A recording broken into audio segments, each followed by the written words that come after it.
ሳልሰማ ማልውለውን አንድ መዝሙር ልዘምርላችሁ።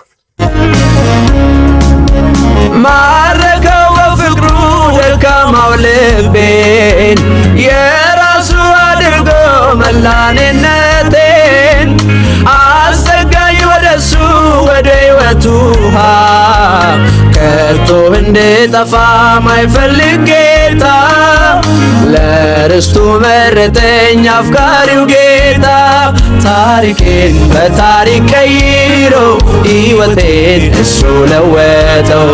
ከእንግዲህ አይሆን ጨለማ በኔ ዘመን ከዚህ በኋላ ታሪኬን በታሪክ ቀይሮ ሕይወቴን እሱ ለወጠው ከእንግዲህ አይሆን ጨለማ በኔ ዘመን ከዚህ በኋላ